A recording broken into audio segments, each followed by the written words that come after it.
السلام علیکم۔ آج ہم آغاز کرنے لگے ہیں اپنے سبق نمبر 16 کا، جس کا نام ہے ہمارا نظام شمسی۔ سبق کی پڑھائی کے دوران مشکل الفاظ کے معنی ساتھ ساتھ دکھائی دیتے رہیں گے۔ چلیں اپنے سبق کی پڑھائی کا آغاز کرتے ہیں۔ گرمی کا موسم تھا، سب گھر والے صحن میں بچھی چارپائیوں پر سونے کی تیاری کر رہے تھے۔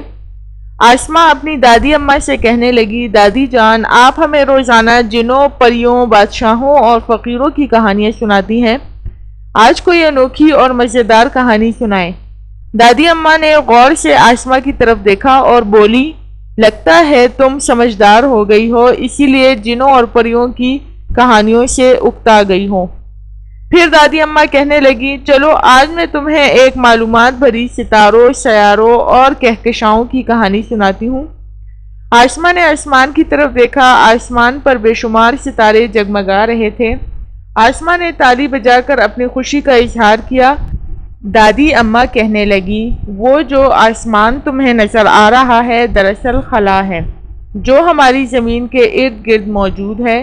آسماں جھٹ سے بولی، دادی جان، آسمان ہم سے کتنی دور ہے؟ دادی جان، تاہم کچھ سیاروں اور ستاروں کا زمین سے فاصلہ معلوم ہو چکا ہے۔ آسماں، دادی جان، ستارے اور سیارے میں کیا فرق ہے؟ دادی جان، ستارہ دراصل مختلف گیسوں کا مجموعہ ہوتا ہے جس کی اپنی روشنی ہوتی ہے۔ سورج بھی ایک ستارہ ہے، جبکہ سیارہ بہت بڑے ٹھوس مادوں کا مجموعہ ہوتا ہے۔ سب سیارے سورج کے گرد گھومتے ہیں۔ آسماں، کیا سب سیارے ایک جیسے ہیں؟ دادی جان، نہیں، کچھ سیارے بے حد گرم ہیں اور کچھ بہت زیادہ سرد ہیں۔ کل 8 سیارے سورج کے گرد اپنے اپنے مدار میں گھومتے ہیں۔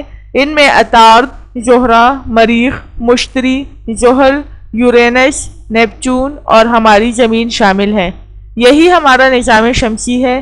واضح رہے کہ جدید تحقیق کے مطابق پلوٹو کو نظام شمسی کی فہرست سے خارج کر دیا گیا ہے۔ آسماں، کہکشائیں کیا ہیں؟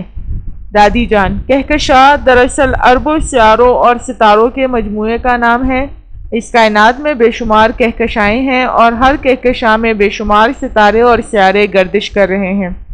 آسماں، زمین کتنے دنوں میں سورج کے گرد چکر مکمل کرتی ہے اور اس سے کیا ہوتا ہے؟ دادی جان، زمین تقریباً 1 سال میں سورج کے گرد اپنا ایک چکر مکمل کر لیتی ہے۔ جب زمین اپنے محور کے گرد گھومتی ہے تو اسی وجہ سے دن اور رات ہوتے ہیں۔ زمین کی گردش کی وجہ سے ہی موسم بدلتے ہیں۔ جب اس کا سورج سے فاصلہ کم ہوتا ہے تو گرمی زیادہ ہوتی ہے، اور جب یہ فاصلہ زیادہ ہوتا ہے تو سردی کا موسم آ جاتا ہے۔ آسماں، کیا ہم دوسرے سیاروں پر جا کر رہ سکتے ہیں؟ دادی جان، فی الحال ایسا ممکن نہیں، کیونکہ کچھ سیارے سورج کے اتنے قریب ہیں کہ وہاں کا درجہ حرارت انسانی زندگی کے لیے برداشت کرنا ناممکن ہے۔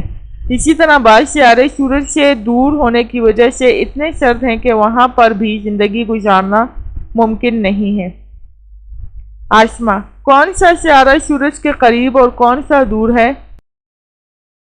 دادی جان، ہمارے نظام شمسی میں مرکری، عطارد ایسا سیارہ ہے جو سورج کے قریب ترین ہے، اور نیپچون سورج سے سب سے زیادہ دور ہے۔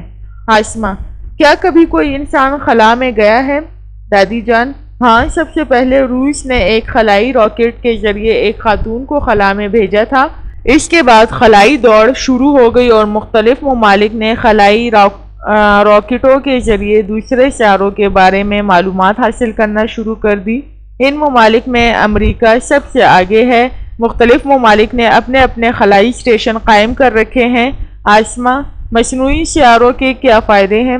دادی جان، اس سے کئی فائدے ہیں۔ ان سیاروں کی مدد سے ہم گھر بیٹھے دوسرے ممالک میں ہونے والے کھیلوں کے مقابلے اور دیگر واقعات کو براہ راست دیکھ سکتے ہیں۔